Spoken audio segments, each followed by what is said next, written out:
Hello ladies and gentlemen, this is DH Thorne here. I want to do a little short video for you guys today talking about a new stone that I've just gotten into, a new magical crystal basically that I've gotten for my collection.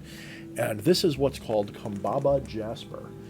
And I'm not really sure if jasper is technically the correct word for it. It's something called a stromalite, I think I'm saying that right, or sterodolite or something like that. And it's a type of stone that is really special.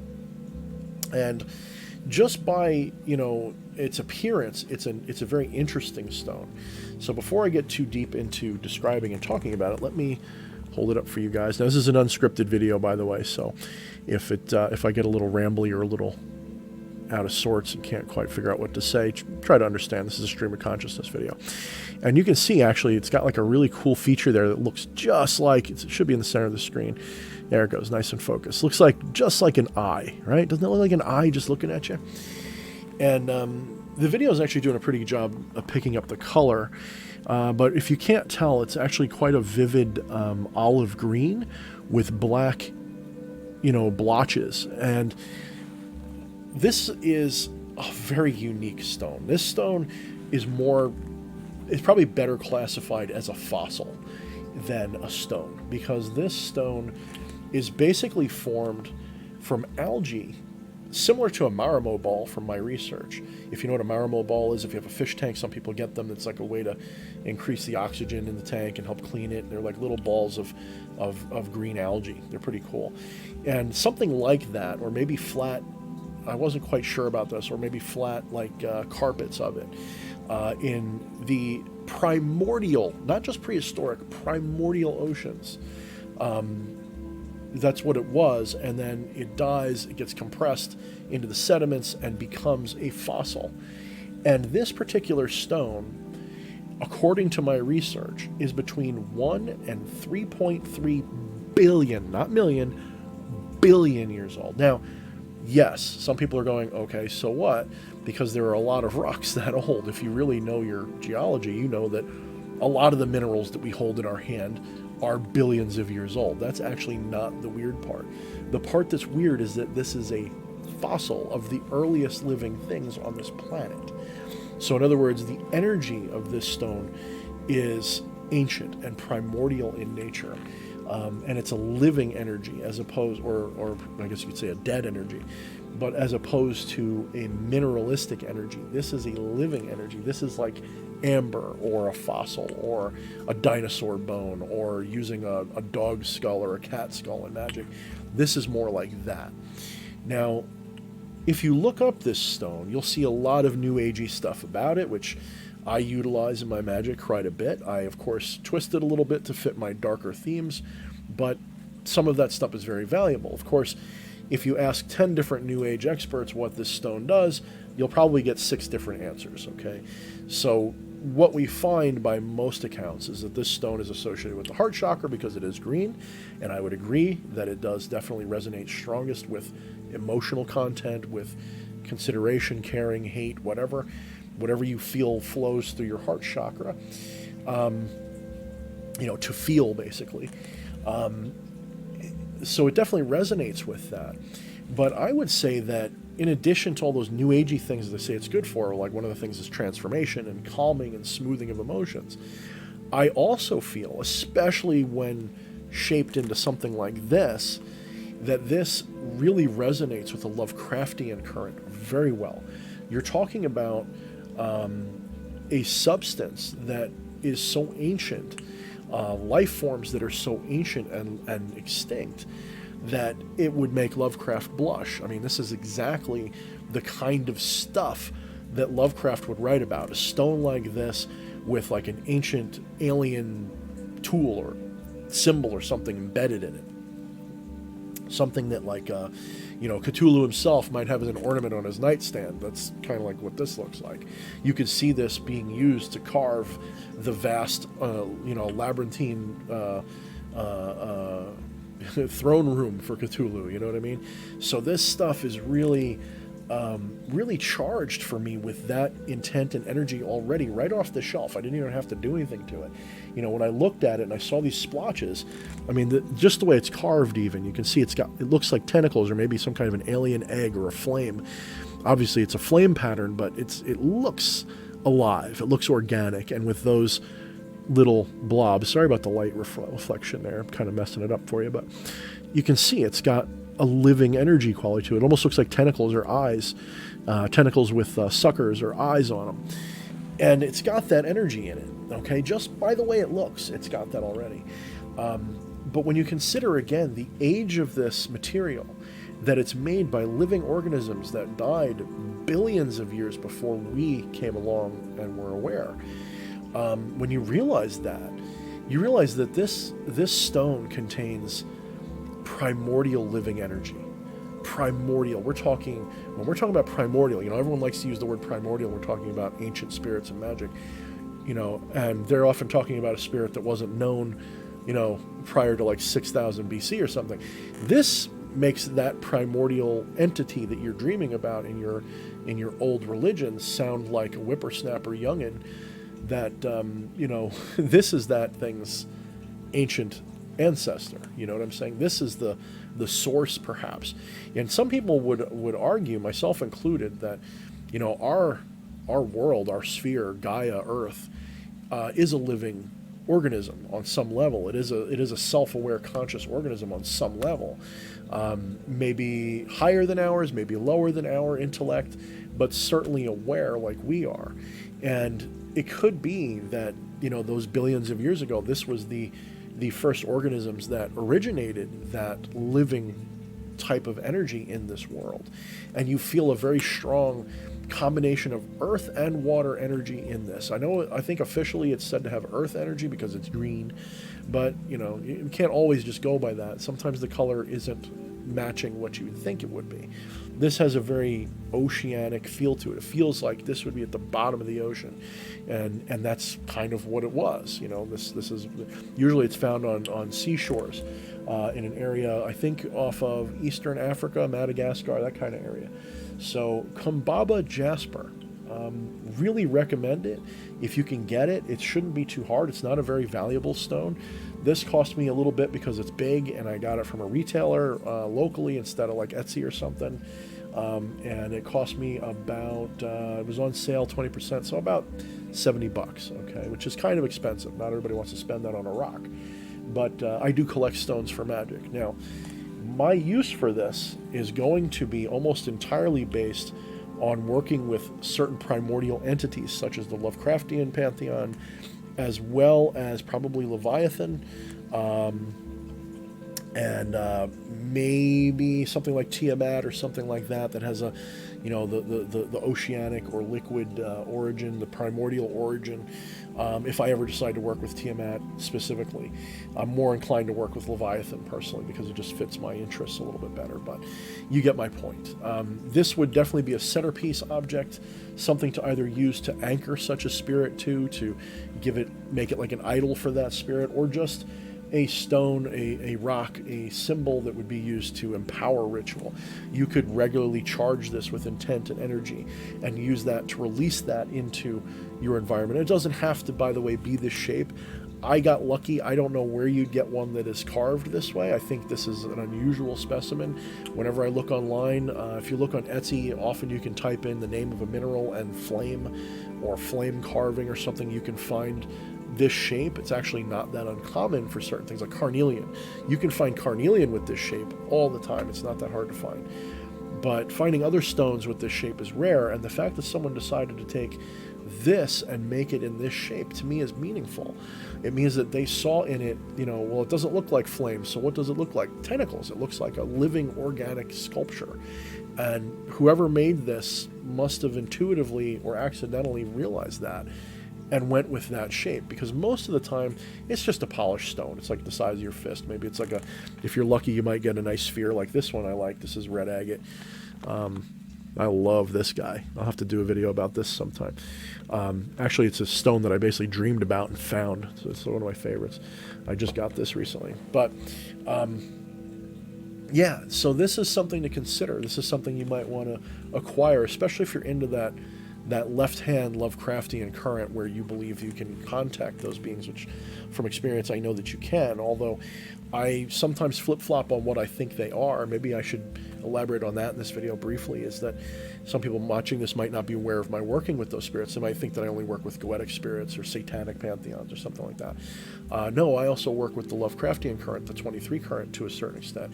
Originally, I used S. Ben Kane's work on the subject to get me initiated with the system, and since then I've moved on to making it my own and creating my own methods. Nothing worth, making a book about or anything, but my own personal variations of that practice to make it my own. And I found that those entities, of those entities I was able to commune with so far, Nyarlathotep being the most obvious, Nyarlathotep came through the strongest and seemed the most real of them. It seemed to be the less egregoric in nature. It seemed to be like a Lucifer or a satanic energy, but from another universe. I don't know how else to explain it. It was something about it that it felt real, 100%. Whereas the others feel more imaginary or egregoric in nature. They may certainly and absolutely do represent actual aspects of reality. Cthulhu is absolutely a representation of certain archetypes in human experience, believe it or not. As weird and otherworldly as Cthulhu is, he is a cosmic horror, an unknowable monster. There is something knowable about that, however, that fits in human psyche, especially considering most people would ascribe him to be a spirit of madness, a spirit of nightmare and dreams, and that is usually where we commune with him best. There's others as well. You have the Haunter in the Dark, which some people, I had a friend, a client and friend, we'll say, and she works with the Haunter in the Dark regularly. It's her favorite spirit, and you can tell she's very legitimate in her practice. I was very impressed by her awareness and communion with that spirit. And that one also has a fairly real feel to it. It might even be part of the shadow current. That was something we both agreed was possible, that it might be part of or similar to what is found in the shadow current, such as what I speak in the Shadownomicon. You have Shub-Niggurath, which is essentially, some people have equated it with like the dark side of Pan, the dark side of, certain forest, elemental spirits and things like that. So there's a lot to the Lovecraftian pantheon. They are essentially variations of a theme, variations of other entities at the very least. If they are not real in and of themselves, then they are that. Maybe these entities inspired Lovecraft to create monsters for the modern age, ghosts and demons and gods for the modern age, for people who are into that more than the love and light crowd, or maybe these are ancient entities that just put on a new mask that would fit Lovecraft's themes, or maybe, especially in the case of Nyarlathotep more than any of the others so far that I've experienced, I believe could be an entity from somewhere else in this or another universe. It could be Nyarlathotep is an entity that our world ran into as we travel through space and time, through the galaxy and through the universe. Maybe it was lingering somewhere in space and time and we just picked it up along the way, and this is what breathed life into this current. Azathoth is interesting as well, because I see Azathoth as kind of like the shadow of the Hindu Vedic god. Oh my goodness, I lost my train of thought. But if you look up, there's the dreaming god, the one that's dreaming everything, Vishnu, I believe. So it's like Vishnu's shadow or something like that. I would consider Azathoth to be in a very similar current. He is the dreaming god, the god that dreams all of us and our reality. And when he wakes up, the dream ends and we all vanish. He's the most powerful god because of this. But instead of dreaming our doom, all he has to do is forget dreaming about us, just wake up, and we all disappear and die. We all cease to be. And that's pretty much kind of like what Vishnu is like. So I think it's Vishnu. I forget. I'm not that great on my Hindu deities, mind you. So, Kambaba Jasper. This is definitely different than what you get when you look up this stone on the internet. You're not going to get the New Agey perspective. You're getting the dark demonologer, demon sorcerer's perspective of what this stone's good for. Can it be corrupted? You know, I have in my Shadownomicon work something called a corrupted stone, and you know, most of the time stones, maybe I'll do a separate video about this subject at some point, but most stones are seen, especially in the Love and Light community, as having no negatives, and I sort of agree with that. I think that stones by themselves don't have a negative to them. I think that they are fairly positive. They generally don't harm us, although I think you can overuse them and you become dependent upon them. I think you can have situations where they can sort of overbalance you, if you will. If you're constantly working with the same energies in these stones, you can overdo it and overpower a chakra potentially and make it go into hyperdrive and go crazy. But I also believe that for a skilled enough sorcerer, it is possible to corrupt a stone and change its features to a darker side to make them more suitable for baneful work or things like that. Usually, it's very difficult to use stones by themselves as baneful work. For example, it's very difficult to curse a stone and give it to somebody and screw them up with it. But I think it is possible if you know how to corrupt it. And there's different methods for doing that, and I'll probably at some point really consider making more information about that public, not just part of Shadownomicon. Maybe I'll make it a special work. Maybe I'll make it a mini grimoire, something that I'll offer. But it's not that hard if you know what you're doing. Mostly it can be done with meditative exercises. You have to be able to basically project your consciousness into the stone and corrupt its intention, corrupt what it's capable of, change its balance, change its harmonics so that it tends towards the baneful end of the spectrum rather than the positive.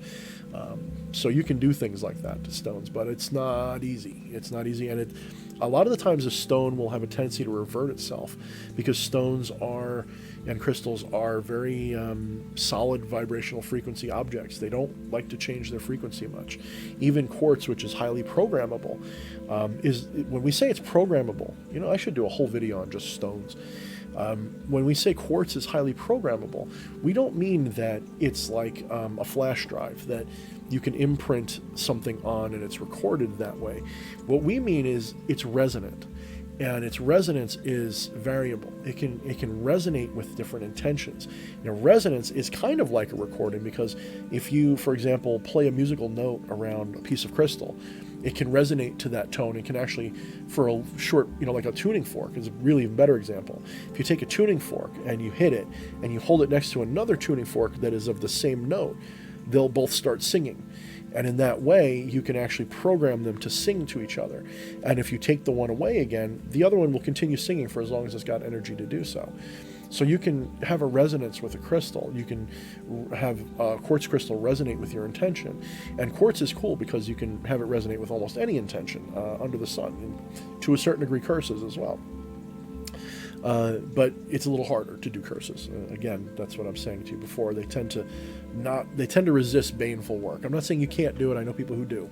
I'm just saying it's not something you just pick it up and go, I curse you with this crystal. It's not that simple. Anyway, what I'm saying is a quartz crystal, especially quartz, but all of these stones resonate with certain intentions or can be programmed with intentions. And they do that by making them resonate in the same way that your intention resonates. That causes that energy to be expressed more in our environment.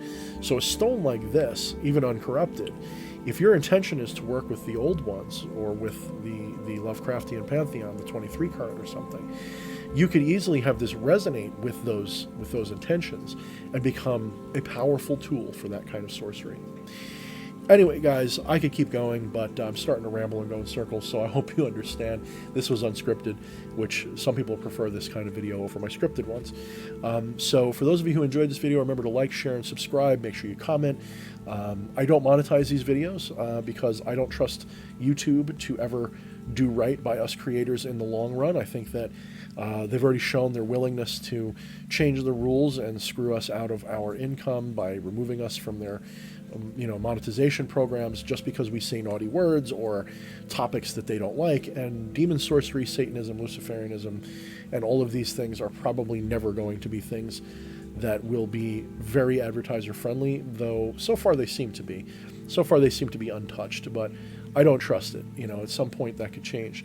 And you have to understand that this is what I now do for a living.